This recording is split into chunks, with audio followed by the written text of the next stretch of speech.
गजानन जी महाराज की जय हो। इस वीडियो में आज संकष्टी चतुर्थी व्रत की कथा को सुनेंगे जो हर महीने की चौथ को सुनी जाती है, जो गणेश जी महाराज को और माता संकष्टी को समर्पित कथा है। तो कथा इस प्रकार से है। एक समय की बात है कि विष्णु भगवान का विवाह लक्ष्मी जी के साथ निश्चित हो गया। विवाह की तैयारी होने लगी। सभी देवताओं को निमंत्रण भेजे गए, परंतु गणेश जी को निमंत्रण नहीं दिया। कारण जो भी रहा हो, जब भगवान विष्णु की बारात जाने का समय आया, सभी देवता अपनी पत्नियों के साथ विवाह समारोह में आए। उन सब ने देखा कि गणेश जी कहीं दिखाई नहीं दे रहे हैं। तब वे आपस में चर्चा करने लगे कि क्या गणेश जी को न्योता नहीं दिया गया या स्वयं गणेश जी ही नहीं आए। सभी को इस बात पर आश्चर्य होने लगा। तभी सबने विचार किया कि विष्णु भगवान से ही इसका कारण पूछा जाए।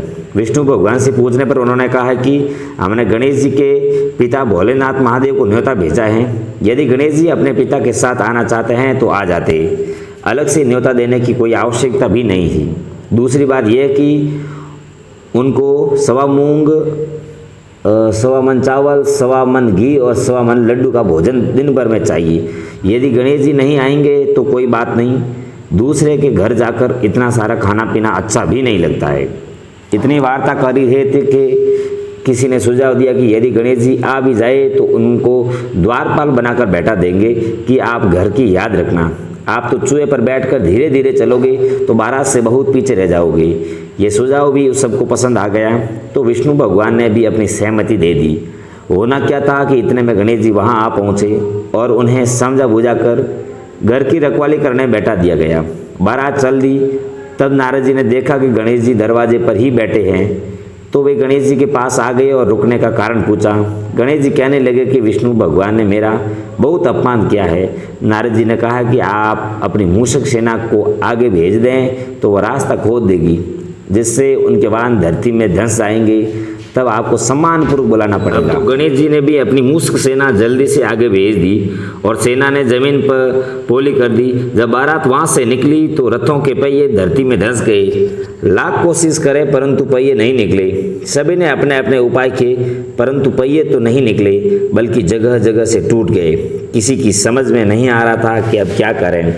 तब तो नारद जी ने कहा, आप लोगों ने गणेश जी का अपमान करके अच्छा नहीं किया।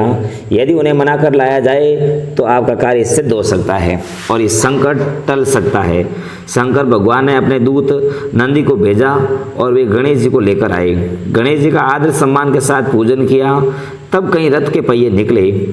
अब रथ के पहिए निकल तो गए, परंतु वो टूट फूट गए थे, तो उन्हें सुधारे कौन। पास के खेत में खाती काम कर रहा था, उसे बुलाया गया। खाती अपना कार्य करने पहले गणेशाय नमः कहकर गणेश जी की वंदना मन ही मन करने लगा। देखते ही देखते खाती ने सभी पहियों को ठीक कर दिया।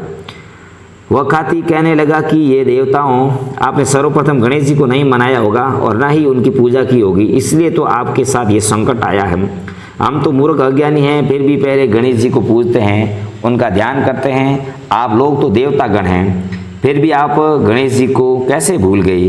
अब आप लोग भगवान श्री गणेश जी की जय बोलकर जाएं तो आपके सब काम बन जाएंगे और कोई संकट भी नहीं आएगा।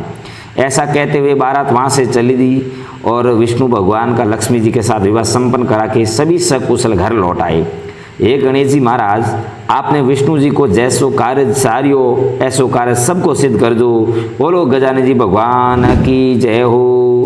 संकट मोचन मां संकष्टी की जय हो। आप सबसे गुजारिश है हमारे चैनल को सब्सक्राइब जरूर करें। बहुत बहुत धन्यवाद।